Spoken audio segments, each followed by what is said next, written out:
Usan los anticonceptivos. Vamos a ver mientras. Lógico que ya todos casi tienen la experiencia necesaria, pero un poquito escuchen de nuevo.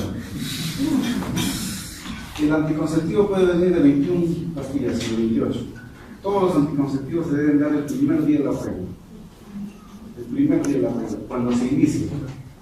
Se inicia en anticoncepción el primer día de la regla, el anticonceptivo por 21 días. A los 21 días deja de tomar y descansa 7 días. En estos 7 días debe arreglar. Puede arreglar en el primer día, en el segundo día, en el tercer día, en el cuarto día, pero descansa 7 días. Al 29 día, o sea, 21 más 7, 28, al 29 día, otra vez empieza a tomar el anticonceptivo por 21 días. Descansa 7 y otra vez así. Las tabletas que tienen 28, cuando ustedes vean una cajita que tiene 28, es constante.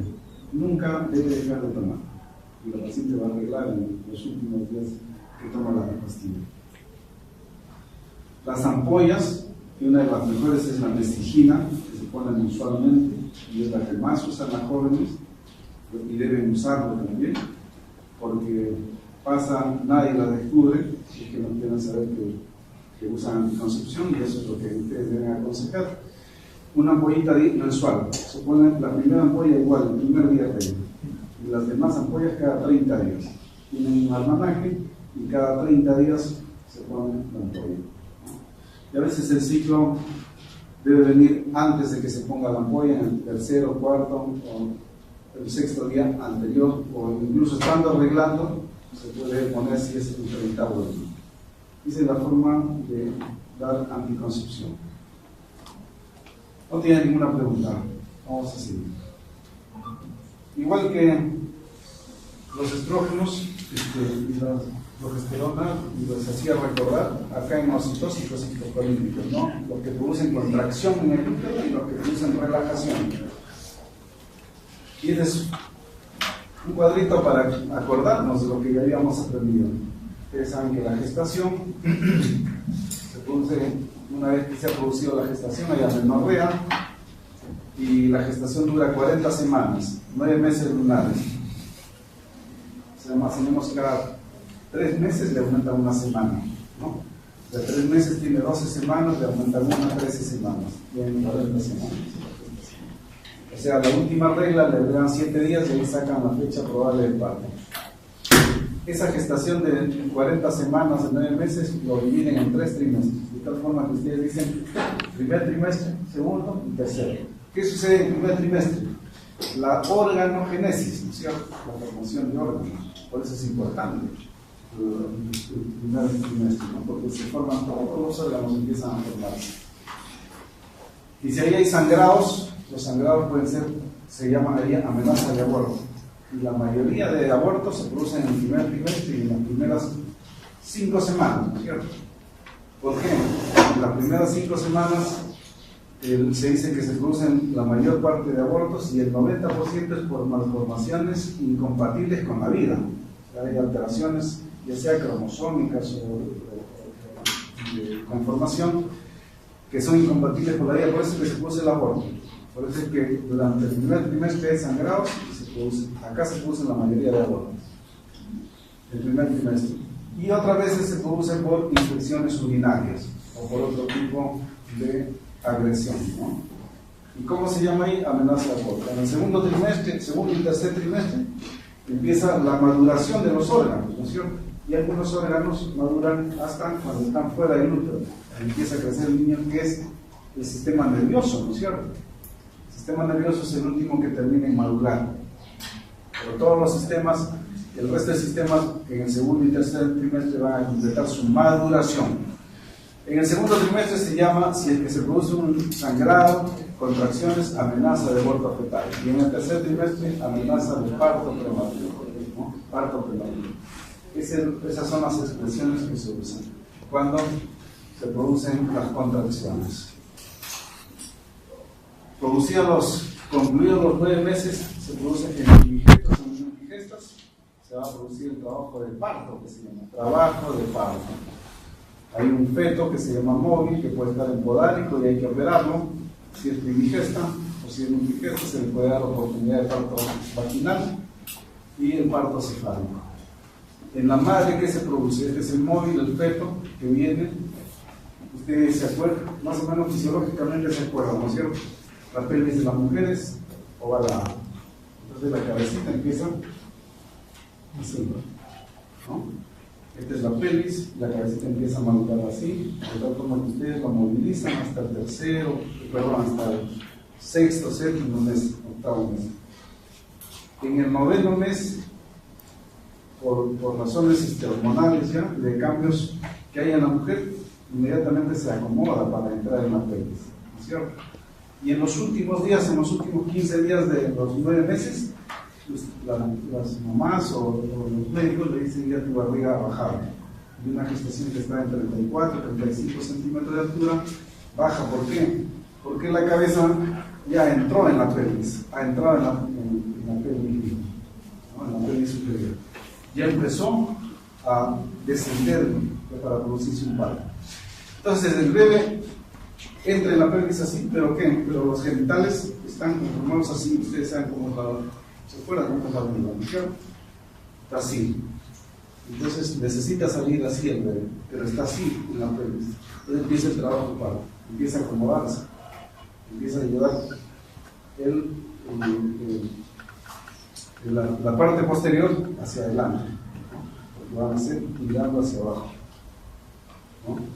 Entonces entra primera bajada y segunda bajada. Ahí empieza a dilatar el cuello del útero. Empiezan las contracciones, y las contracciones en los 9 meses, la paciente le va a decir que al comienzo es cada 5 minutos, cada 10 minutos, cada 15 minutos, son irregulares. Pero cuando ya se hacen regulares y tienen una frecuencia de cada 3 minutos, inmediatamente ya entró en trabajo el parto. Y que la duración sea de 25 a 35 segundos, y la intensidad, ya ustedes lo van a aprender, la intensidad se da en milímetros de mercurio, más o menos en el trabajo de parto es de 25 a 35 milímetros de mercurio, la intensidad que se califica en 2 cruces o en 3 cruces. Este es en el útero, y entró en trabajo de parto la paciente. En el cervix empieza la dilatación con 3 centímetros, se dice que con 3 centímetros ya inició el trabajo de parto, y llega hasta 10 centímetros, que es cuando uno introduce la mano, extiende los dedos y tacta que el cuello está sobre los dedos, ¿no? 10 centímetros, ya completó y empieza a ver el parto, el nacimiento del niño, empieza a bajar el bebé en todas las posiciones y sale con la cabeza, con la mirada hacia abajo, y ahí necesita rotarlo, sale la cabeza, y como los hombros están así, entonces necesita la rotación de hombros, ¿no es cierto? La rotación de hombros para que termine de salir. Ahí se llama nacimiento.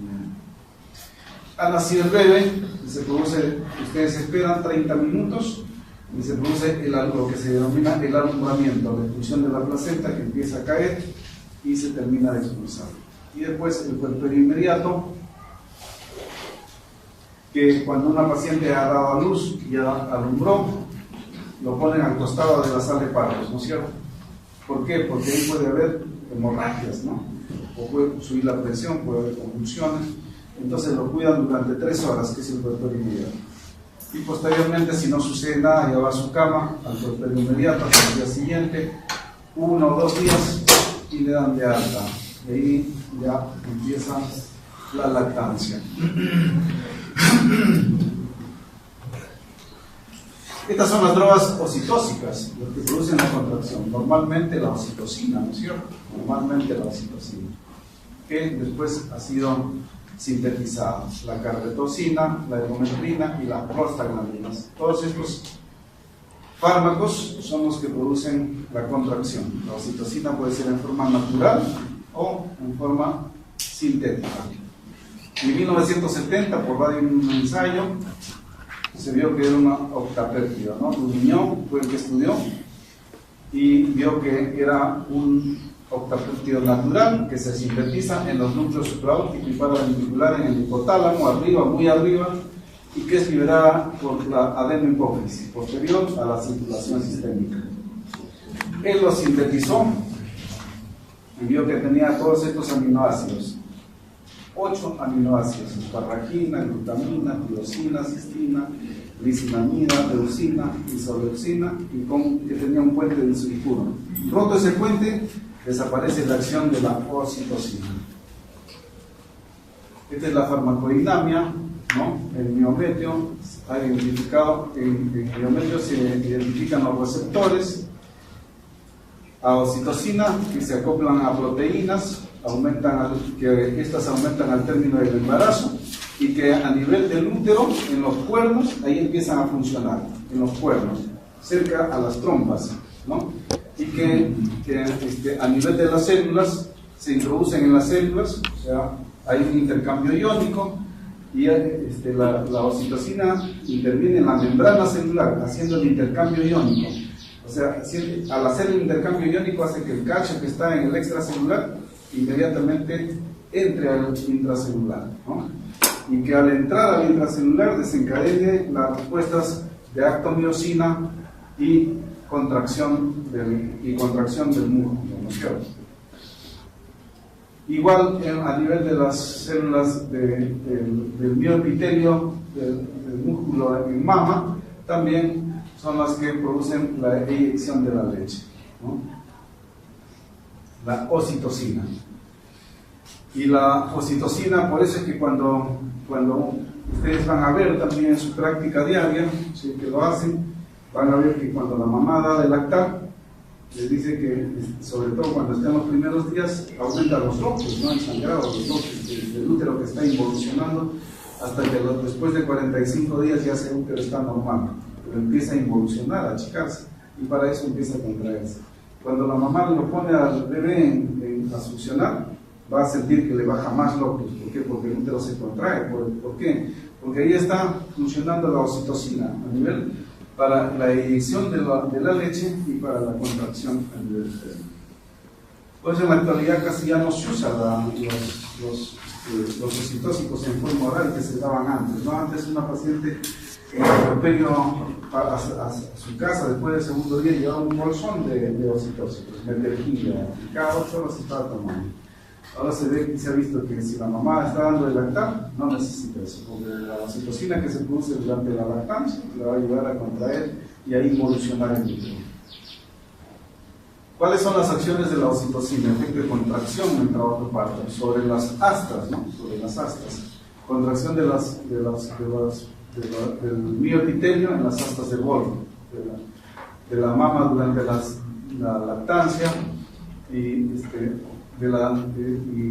del útero también a nivel de las astas que están cerca a las trompas. En grandes cantidades tiene marcado, pero efecto vasodepresor.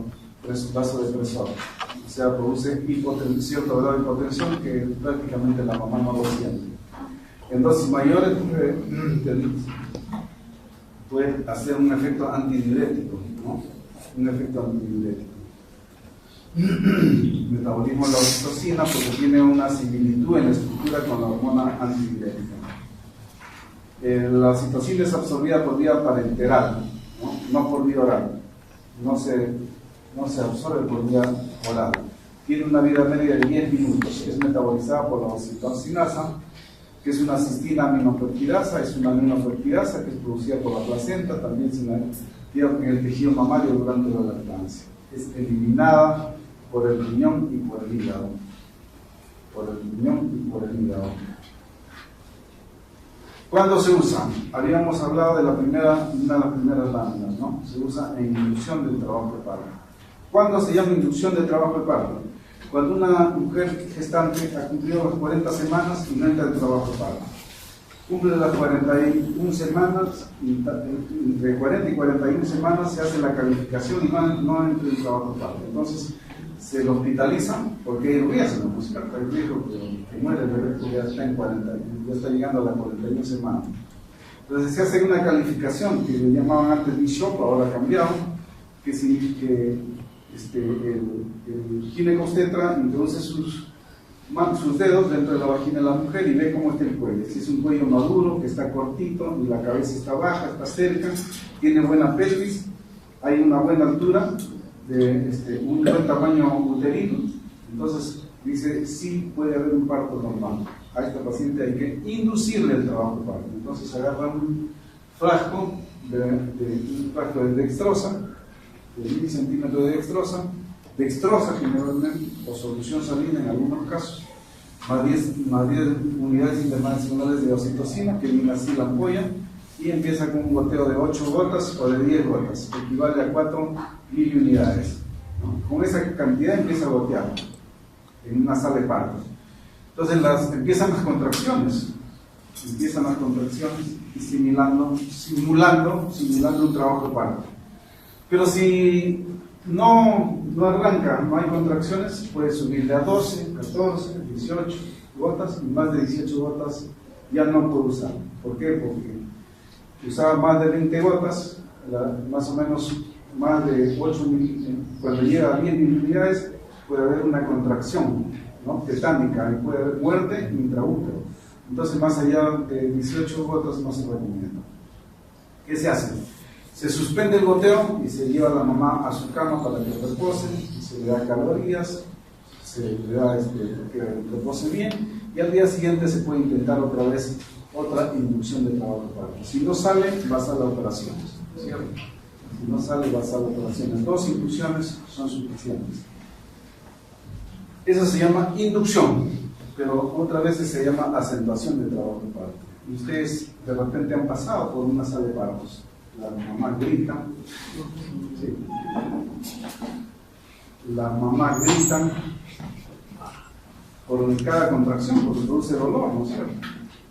Pero aparte del dolor, gastan energía, ¿no es cierto? Por eso se llama trabajo de parto, necesitan calorías. Y muchas mamás que ustedes pueden verlo, llegan a los hospitales, a la emergencia del hospital, llegan a veces sin desayuno o sin almuerzo, por el dolor, porque se han bañado, tienen que hacer un montón de cosas, están en contracciones, y van a una sala de partos y no tienen calorías. Y como es un trabajo de parto, empiezan a gritar con las contracciones, se movilizan, gastan más calorías que las que necesitan, y de repente lo reciben con 3 centímetros, a poco rato 4, 5, y de repente escuchas que ya no gritan, que ya no se quejan de dolor. Entonces algo pasó, se acercan a la cama y ya no hay contracciones. Entonces eso se llama trabajo de parto disfuncional. ¿Por qué?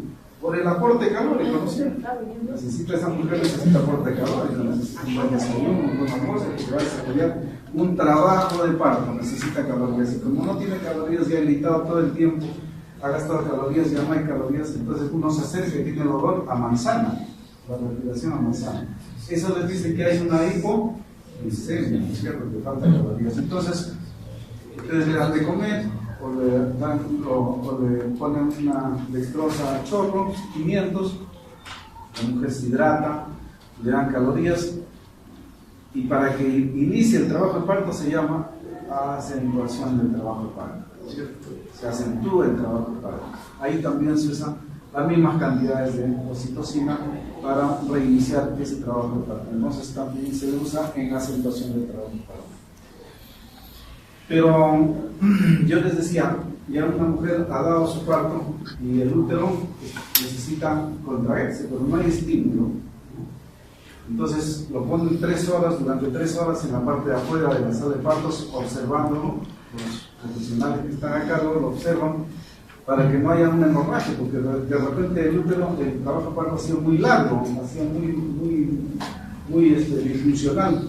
Entonces necesita ese útero estar contrayéndose y le están observando. Si hay una hemorragia, porque el útero no está contrayendo, inmediatamente se usa también la oxitocina en el puerperio inmediato.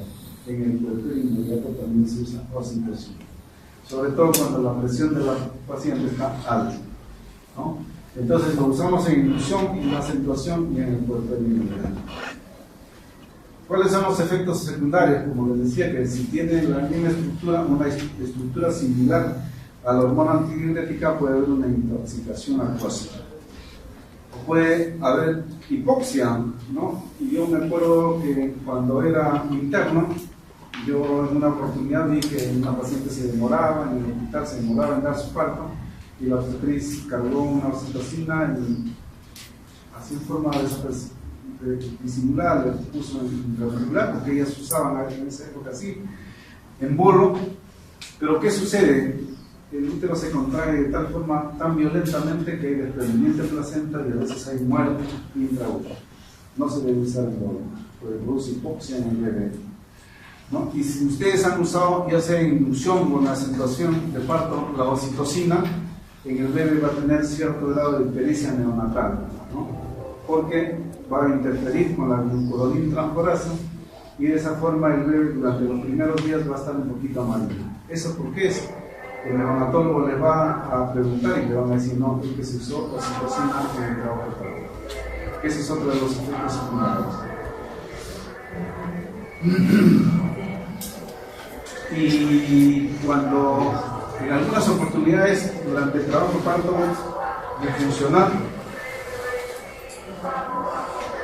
bueno, entonces le damos el 4-0 que haber dado. La carbetoxina, un fármaco nuevo. Cuando nosotros, por ejemplo, cuando los ginecobstetras llevan a una paciente en trabajo de parto disfuncional, está mucho tiempo en trabajo de parto, el bebé es muy grande, o hay un gemelar, y lo llevan en parto normal o en cesárea, de repente al final no contrae el útero. ¿Qué se necesita? Se necesitan prostaglandinas. Antes se usaban prostaglandinas en los cuernos del útero. Es decir, a veces el útero no contrae, se vuelve como un saco de... o sea, no tiene tono y hay un sangrado brutal que pone en riesgo la vida de la paciente. Y de repente la paciente es la primera gestación que tiene, ustedes no le pueden sacar el útero, ¿no? Se hacían medidas extraordinarias. Antes se hacía como si fuese un colchón juntos para tratar de conservar el útero. En la actualidad ha salido la carbetoxina, el Duratocin se llama comercialmente. Tiene 10 veces la potencia de la oxitocina. Se usa bastante en emergencia, sobre todo en úteros flácidos, ¿no? En hipotonía uterina, en útero apopléjico, que se llama, ¿no? Es un análogo sintético de la oxitocina con propiedades agonistas. Es igual, el mecanismo de acción es igual al de la oxitocina, pero tiene 10 veces más potencia que la oxitocina. Es administrada por vía endovenosa o intramuscular. Después de 2 minutos aparece su efecto, ¿no? Y se presenta en ampollas de 1 mililitro con 100 microgramos. Se usa en atonía uterina. Lo de menos es el efecto secundario, ¿no es cierto? Porque ahí están salvándole la vida a la paciente. Y este es un buen fármaco que debe haber en todas las emergencias del bebé. Para que ustedes tengan una idea, aparte de las suturas que se hacen como colchón, se opera a la paciente, se cose como colchón, salió un balón que se introduce dentro del útero, que es como un globo de carnaval, y en la punta tiene algo para inflarlo, y se infla dentro del útero, de tal forma que hace compresión, y de esa forma también se salva el útero, cuando no hay carbetoxina. Entonces, si hay carbetoxina, este es un buen fármaco que debe ser usado y que deben ustedes verlo en todas las emergencias de obstetricia. Este es otro fármaco oxitóxico, la ergonovina. Es un derivado de los alcaloides del cornezuelo centeno. Este es un hongo, ¿no? Este es un hongo que viene de la clavicie purpúrea, pertenece a los alcaloides y las aminas solubles. Hay las insolubles y las solubles. Siendo el más importante la metil-ergonovina, que es un derivado semisintético. Antes era la ergonovina ya no está en el mercado, ahora está la metil-ergonovina, que es semisintético. A nivel de útero, aumenta la contracción uterina en frecuencia e intensidad. Puede producir contracción del músculo y vascular y puede aumentar la presión también. Actúa inhibiendo la secreción de la prostaglandina. Ustedes se acuerdan de la fibra muscular lisa uterina, ¿no es cierto? Tiene 2 tipos de receptores, los alfa y los beta, ¿no es cierto? Este fármaco actúa sobre los receptores alfa-adrenérgicos, porque ustedes acuérdense, sobre los beta producen contracción, produce relajación. Los alfa-adrenérgicos producen contracción y los beta producen relajación, ¿ya? Que son estimulantes de la contracción uterina. O sea, actúa directamente sobre los receptores, a diferencia de la oxitocina, que actuaba a nivel de la membrana celular, ¿no es cierto? A nivel iónico de la membrana celular, igual que la carbetoxina. La metil-ergonovina se absorbe bien por vía oral y parenteral. Su tiempo de vida media más o menos es 4 horas. se distribuye por todos los tejidos, no atraviesa la barrera hematoencefálica, se metaboliza a nivel hepático y se elimina por vía renal. Se usa en el puerperio inmediato, no se usa durante el trabajo de parto ni durante el alumbramiento, ¿cierto? Y evita hemorragias. Se usa en el puerperio inmediato y en el puerperio mediato, o sea, cuando la paciente ya va a su cama, para contraer el útero para que no se produzcan hemorragias. Las prostaglandinas ya ustedes las conocen, han tenido seminarios, son ácidos grasos polisaturados con 20 carbonos, derivado del ácido araquidónico, contienen un anillo ciclopentano con 2 cadenas laterales. ¿Se acuerdan ustedes? Lo más importante es la F sub 2 alfa, ¿no es cierto? La sub 2 alfa es la que produce más contracción a nivel uterino. En su metabolismo interviene la ciclooxigenasa, ¿no? La ciclooxigenasa, que es la que lo inhibe las prostaglandinas. ¿Y quién es el que inhibe la ciclooxigenasa? Los AINES, ¿no? ¿Se acuerdan ustedes? Los AINES. La prostaglandina en el embarazo es producida en todos los tejidos intrauterinos, especialmente en la decidua y en la membrana fetal, siendo importante la disponibilidad del ácido araquidónico, que es de donde deriva, el mismo que es liberado por los glicerofosfolípidos que provienen de la fosfolipasa. Acciones sobre el cuello uterino van a producir maduración del cuello y dilatación del cuello, ¿no? Sobre todo porque actúan sobre los mucopolisacáridos a nivel del cuello, de las fibras musculares del cuello, en grado de agregación, y producen distensibilidad a nivel del cuello uterino, y a nivel del útero producen contracción potente, ¿no? Contracciones potentes. Pero si ustedes le dan, por ejemplo, prostaglandinas a una paciente de 4 meses o 5 meses, probablemente le produzca contracciones y sangrado, pero no le va a producir el aborto, ¿no? Produce abortos tempranos cuando se usa en forma temprana, pero a diferencia de la mefepristona, que actúa sobre los receptores progestagénicos, sobre los beta, y hace que se expulse en bloque la gestación, ¿no? Esa es la diferencia con las prostaglandinas. Estas son las prostaglandinas que se usan en el aborto retenido, aborto frustro. Ustedes se acuerdan que hay una gestación normal, que de repente el bebé no tiene buena vitalidad, se muere el bebito dentro del útero, no sangra nada. Eso se llama aborto frustro o aborto retenido. Se usa en la inducción de trabajo de parto, sobre todo en Estados Unidos. Hay un gel que usan ellos con una cantidad que no está determinada, pero que no está acá en nuestro medio. Acá en nuestro medio solamente hay tabletas, que son las que vamos a ver ahora, y que se usan para la modulación del cuello o para las histeroscopías. Los ginecólogos lo usan para la histeroscopía, para ablandar el cuello, por el mecanismo que vimos anteriormente. Y estos son los análogos de las prostaglandinas: el omeprazol, lansoprazol y misoprostol. Cuando ustedes han hecho el gastro, la parte gastro, ahí le van a mencionar el omeprazol para el tratamiento de la úlcera, ¿no? De la úlcera péptica. Y el misoprostol, que también se usa para la úlcera, pero que tiene más efecto sobre el útero, contracción, se usa para el aborto retenido o para la inducción de trabajo parto. Y esto es lo que venden más en las farmacias, ¿no? Para producir abortos, el misoprostol.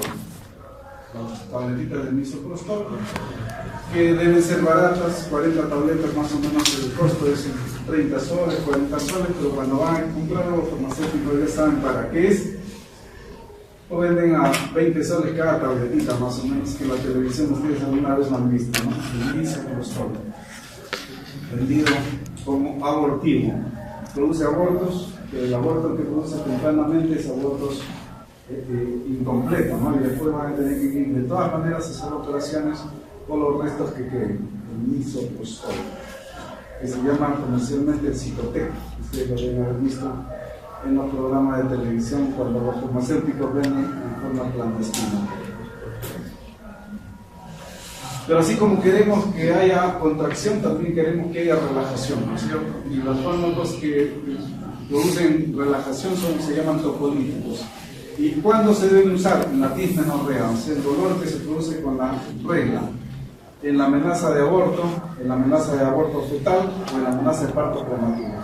En cualquiera de ellos nosotros debemos usar tocolíticos, ¿no?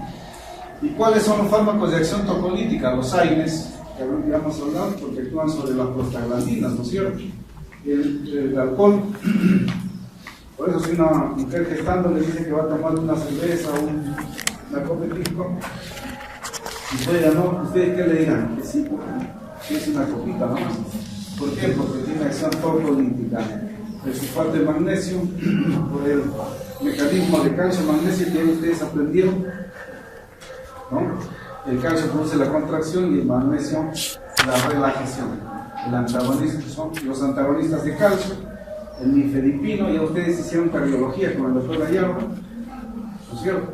Ya aprendieron los antagonistas del calcio, está el nifedipino, y una paciente viene con amenaza de parto prematuro, inmediatamente en las emergencias de obstetricia le ponen un nifedipino, un antagonista de calcio, debajo de la lengua. El diazóxido que solamente se usa en las UCIs, la progesterona que ya hemos visto, de 100, 200 miligramos o 400 miligramos, los anestésicos fluorados, que también son tocolíticos, y los beta-miméticos, que lo vamos a ver ahora. Los beta-miméticos son estos, ¿no es cierto? Si nosotros tenemos receptores alfa que producen contracción, estos son los beta-miméticos, la oxipredalina, el isosuprina, la bucodrina, el salbutamol, el fenoterol. Ahí te la lupen comercialmente, dilator, materlan, pentolin, veloteca. Estos se usan también para el asma, ¿no es cierto? Porque producen relajación también a nivel de la fibra muscular lisa de los bronquios, ¿no? Se usan para el asma, por eso que le encuentran similitud. Y se usan también para la amenaza de aborto, de parto prematuro.